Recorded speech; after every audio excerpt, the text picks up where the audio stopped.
Now I'm going to talk to you about some of the inspirational things that have happened to me during doing family history, how the Spirit has directed me. And one of these experiences, well, first of all, I think I'm going to talk to you a little bit about my great aunt, Aunt Nell Sumption. She kept meticulous records, and she was assistant librarian of the Genealogical Society and Genealogical Library in Salt Lake for many years. The church, she worked very closely with Joseph Fielding Smith in this regard, and they sent her all over the country to different libraries to find out the systems on how they kept track of their books and this type of thing. And Nell Sumption never married, but she was a stalwart in genealogical work and paved the way, and she's really my idol when I think of Nell and all that she did to to give me the information that she has. Now, what's interesting is that one of the lines, her name was Nell Sumption, Nellie Sumption. She was a sister to my grandfather, and she never was able to place these ancestors that came into Pennsylvania. They call them Pennsylvania Dutch, but they weren't Dutch, they were German. They came in from Germany, and also some from Switzerland, but she was never able to place them across the water. And I couldn't understand why, but so I proceeded to try to do this. And I'm going to explain to you on one family and how it happened that the Spirit guided me into these records so that these people could have their temple work done.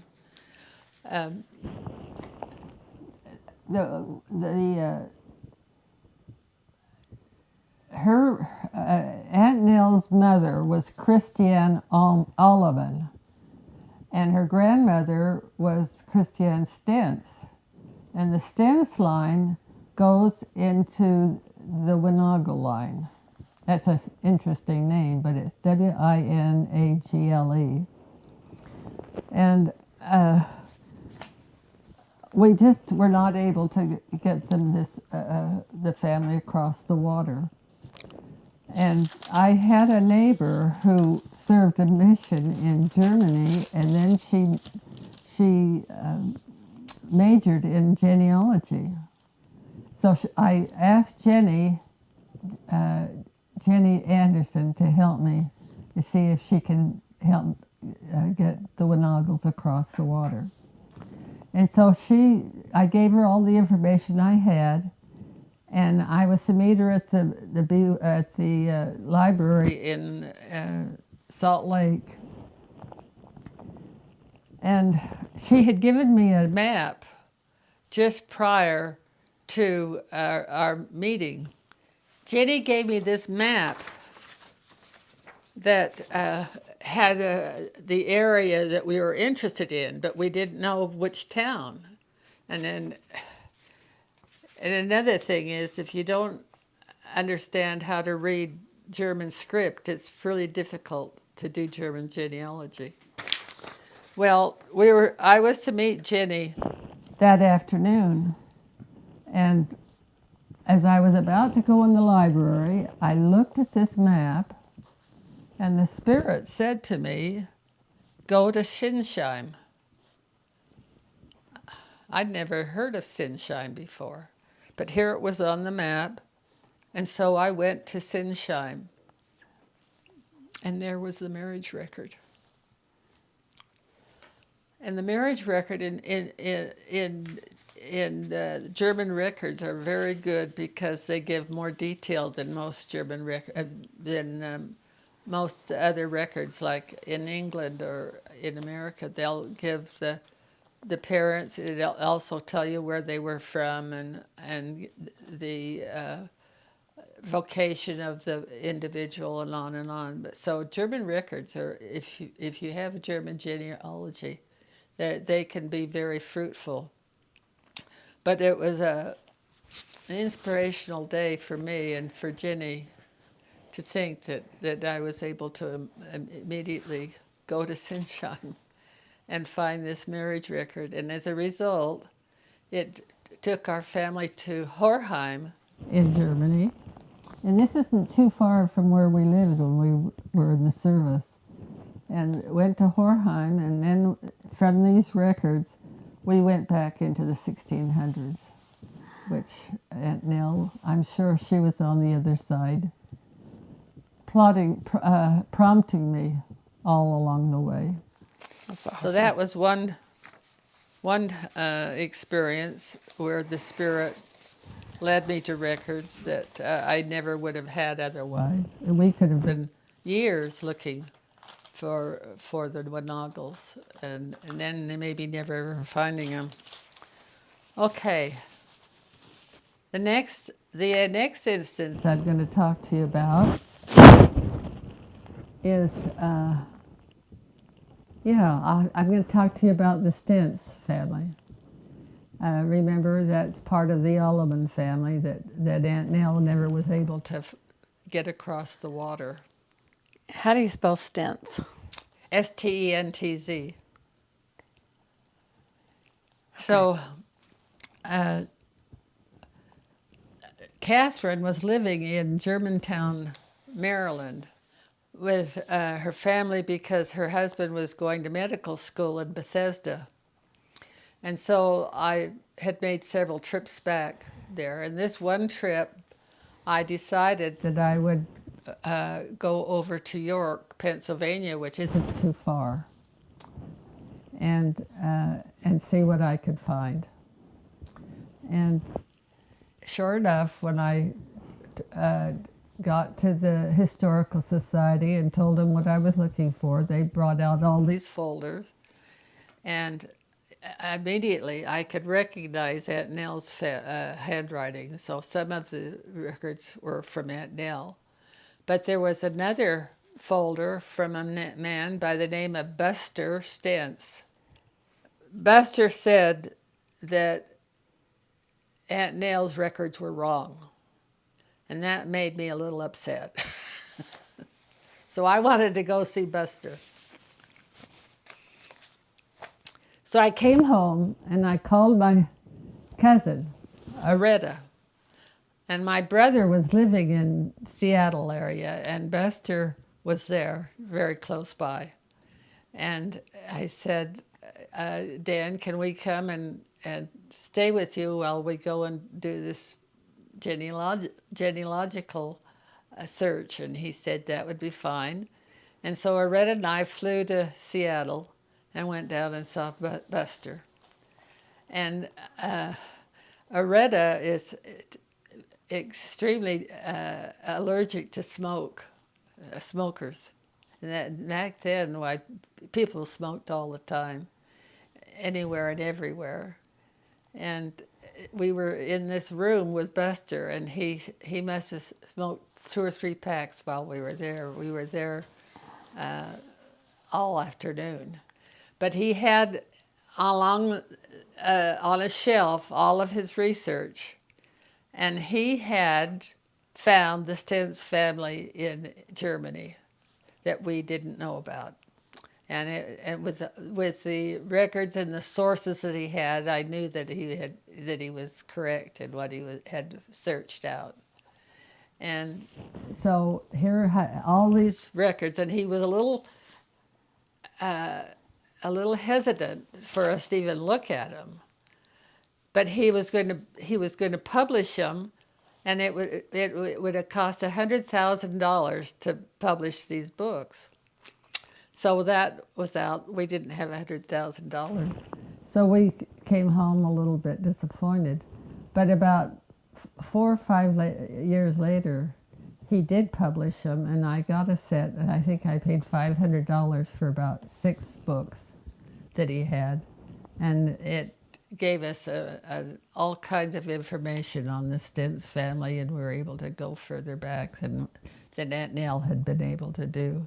So my going over to York and finding Aunt Nell's records, and not only Aunt Nell's records, but Buster Stentz's records, and following through and contacting him, why we were able to take the Stentz family back several generations, so and into Europe. So that was an exciting time for us all.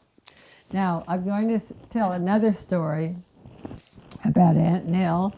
As I said, she was the assistant librarian of the Genealogical Society, and one day Loretta, her name is Blake. She was Assumption. She was my cousin. Her father, Jesse, was a brother, the youngest brother of my grandfather, Daniel Assumption. And they called Loretta because Loretta had worked for the Genealogical Society and they knew her. And they called her and they said, "We have a filing cabinet here of Nell Assumption. Do you want it?" Well, they called the right person, because a lot of people would have said, "No, we don't. No, we don't want it. That, just throw it out." But Loretta was just thrilled, and she went up and 4-drawer filing cabinet of Aunt Nell's research, and if they hadn't contacted the right person, that would have been lost. So that was a miracle in our family history. Oh, here's a picture. Do you want to see a picture of? That's a picture of the one that I sent you. That's a picture of St. Clair, Dr. Oh. St. Clair.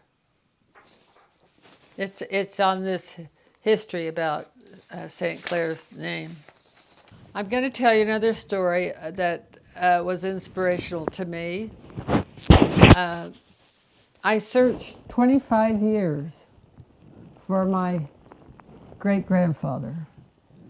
In the 1950s, Richard was in Germany at the time, and my father was interested. He was not a member of the church, but he was interested in family, and so he took a day off and took me up to the Sacramento Valley to visit his cousins. And we went to see Clarence, who was a descendant of Joseph Dalby, who was a brother to my great-grandfather Harrison Clark Dalby. And Joseph purchased the Franklin Dalby farm after his father passed away. And so it turned out that Clarence had the family Bible. And it was Franklin's family Bible. And of course, when you find a family Bible, that's really pretty wonderful in doing family research. And all it told me, though, was that Franklin Dalby was born in 1810 in Pennsylvania, and that didn't give me a whole lot to go on. So we went to another cousin, and I asked her, I said, "What happened to all of Franklin's records from the home?" That usually you have accumulation of family records and pictures and this type of thing. And she said to me, "Well, it all went down the well. They just dumped it down the well." Well, I just was heartbroken to think that all of these records of Franklin Dalby's was dumped down the well. And so I came back, and all I had was the Bible. Franklin was born in Pennsylvania. And I searched for 25 years to find Franklin Dalby and who he was and who his parents were. 25 years later, we were living in Salt Lake City. After Richard, I think I told you how he had been fired and how I had wanted to come back to be near the library. we were living in Salt Lake City on Waimea, and the bishop approached Richard and said, "We want to call Loretta to be homemaking leader and Relief Society." Well, I'm not that artistic, and I'm not that talented, and Richard knew that. So he just kind of explained to the bishop that I was involved with PTA and with our young children that are at junior high school. I had 9 people that I was cooking for around the table. And so the bishop said, oh, he didn't say anything more, and that was it. Well, about a month or 2 later, the bishop knocks on the door and says, "I feel impressed to call Loretta to be homemaking leader." So I said, "Fine, I will accept the call if you feel that strongly about it." And after he left, I said to my husband, I said, "I've got to have help on my genealogy if I'm going to take on this responsibility." And I said, "I know that the bishop's wife has someone helping her, and so I'm going to call her." So I did, and she gave me the name of Earl Kidd. And it was Earl Kidd that was my mentor. He really taught me all about how to do genealogy research, how to particularly use land records. A lot of people ignore land records in doing genealogy, and yet when a person dies and they own land, that land has to be transferred to their heirs. And so this is one of the richest sources for doing family history. And so one day he was a knowledge that there's an Illinois index, and this index tells all about the early residents of Illinois. And I was sitting next to him, and I was rolling the film, and I stopped, and here was Caltha Wolf. Well, he didn't know who Caltha Wolf was, but I did, because this cousin that was up in the Sacramento Valley that told me everything had been dumped down the well told me all she could remember was that Caltha Wolf had come to California on various occasions and brought the family sorghum, which is like a molasses. It was special. And so I knew that we had found the family. And from that film, Brother Kidd went to other films, and he found the deed that showed that Nathan Dalby was the father of Franklin, and then it listed all of his brothers and sisters. And it was you could have heard me from one end of the library to the other when I found that information. 25 years it took me. So this is an instance where I want to explain to you that some things just don't happen overnight when we pray and want an answer to our prayers. Sometimes it takes time, and the Lord has his reasons for making it that way, that we are on this earth to gain patience. And in this case, it really took me a lot of patience in searching out all of these Dalby records. Now I'm going to tell you another thing about this record, is that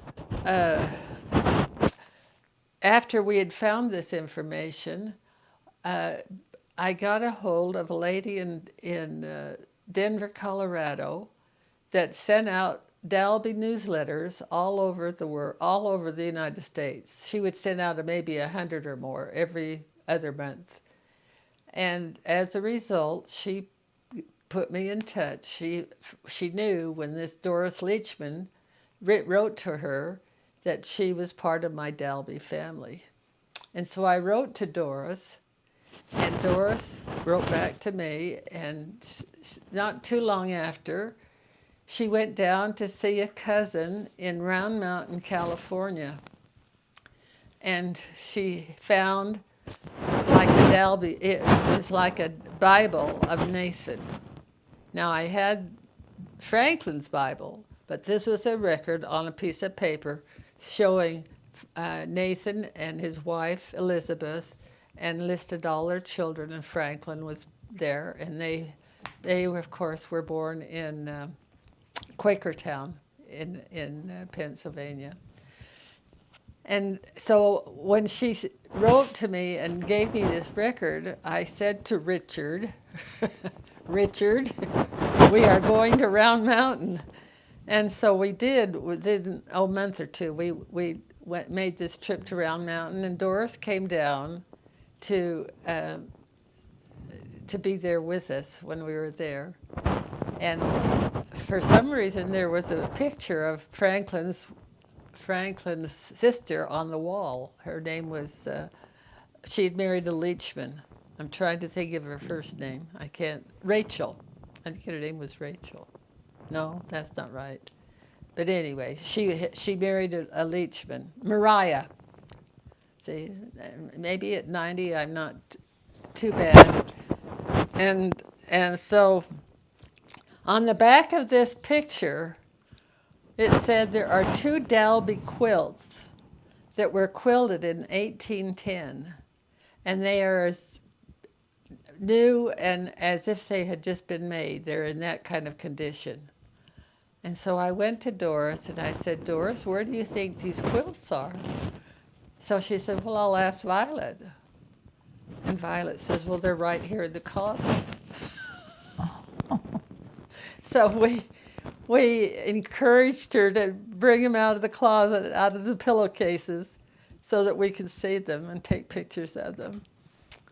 And we were just thrilled. They were just beautiful. Now, you remember that these were quilted in Quakertown, Pennsylvania in the year 1810.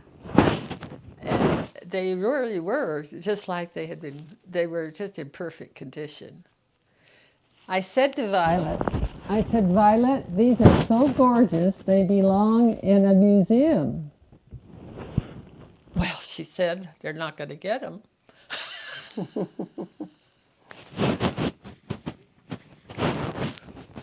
About 8 years later, there was a terrible fire that went through Round Mountain, 1991, 1990, thereabouts, and took everything. The museum didn't get them, but the fire did. But I do have pictures of them, and I also have pictures of many of the records that were there. So it was important that I didn't delay.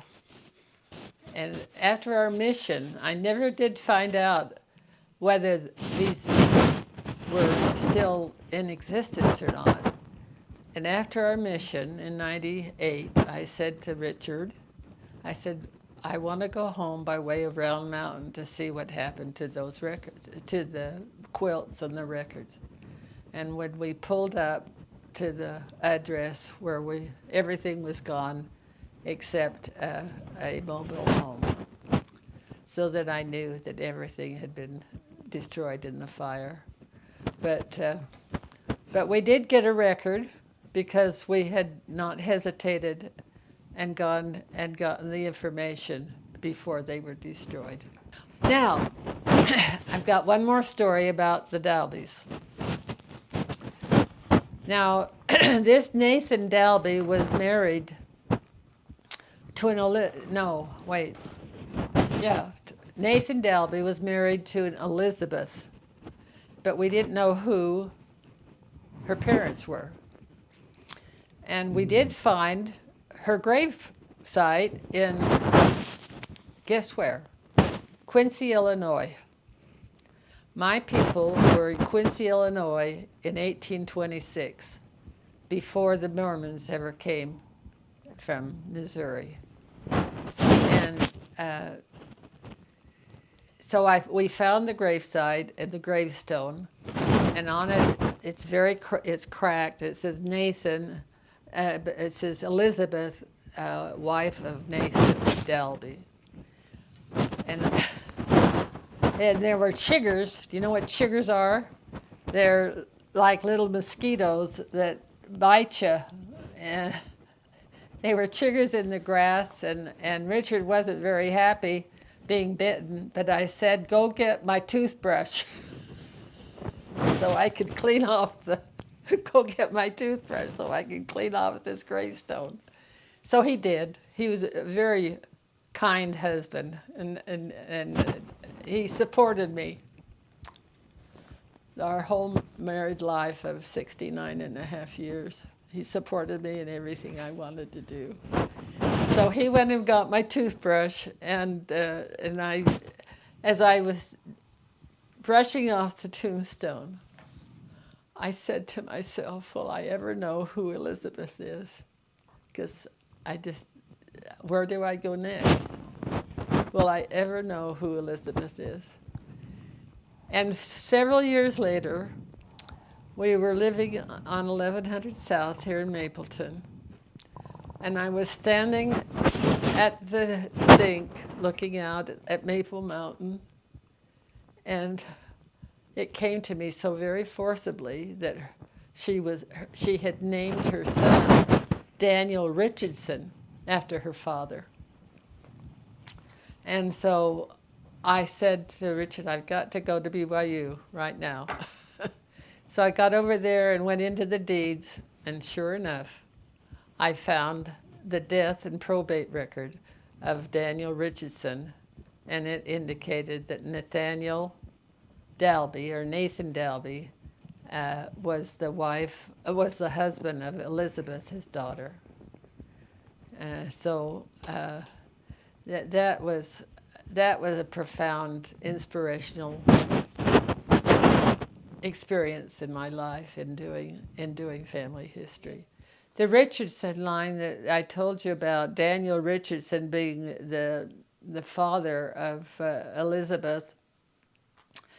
What happened is he was married twice. He was born in 1740, and he was married twice, and he had one son, Daniel, by the first wife, and she died.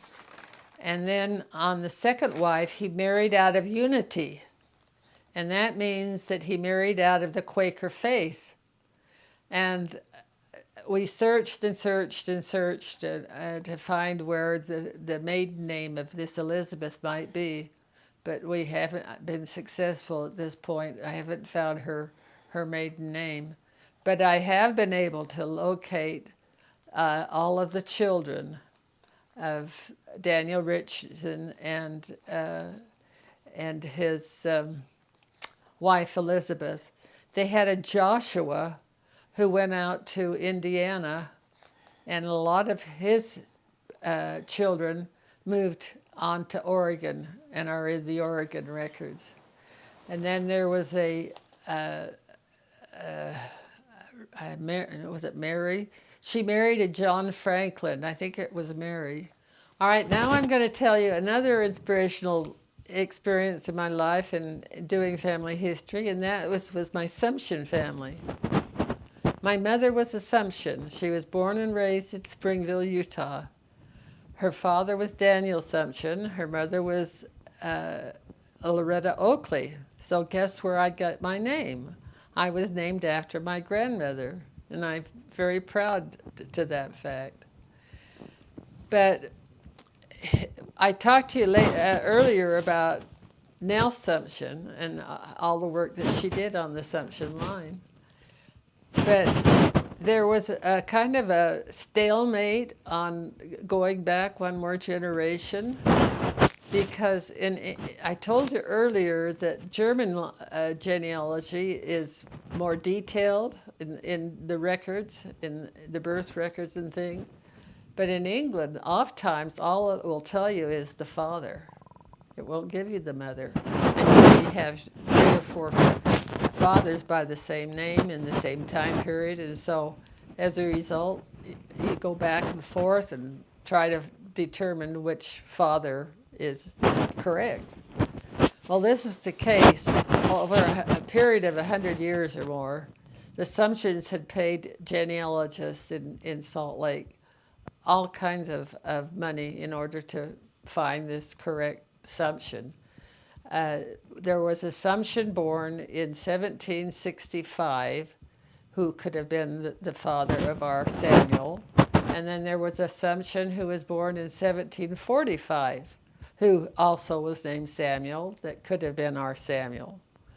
And the genealogists in these letters and research papers going back and forth, finally they guessed that it was 65 instead of 45. And in the meantime, I had been in touch with a Irene Dredge, who was a distant relative. She is related to us through her ancestor John Sumption. He was a brother to my Daniel Sumption, who was the one who joined the church initially and came to Utah. Daniel was married to Eleanor Spender, and they lived in a little town of Colerne. And I must have 2 or 3 volumes of correspondence with Irene, going back and forth of the different families on the Assumption line. And one day I said to Irene, we had to have a picture of the home of this Samuel Assumption in Colerne that was taken by a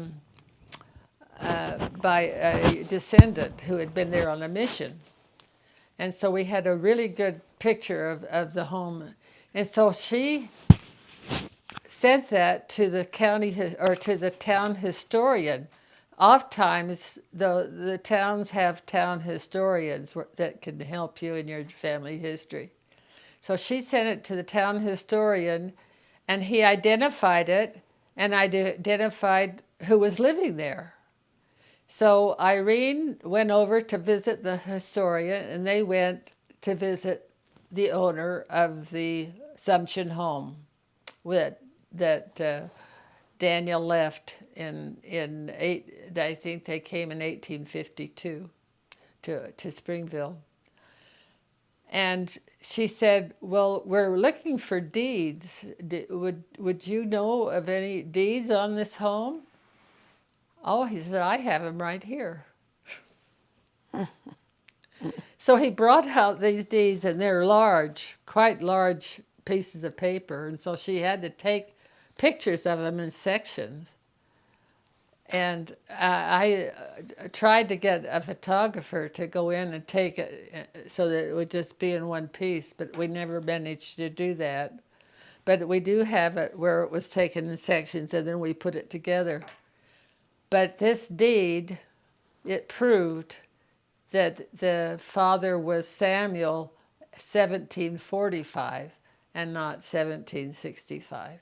So this here again, as I said earlier, deeds are some of your best resources in doing family history. It's just a matter of knowing how to use them.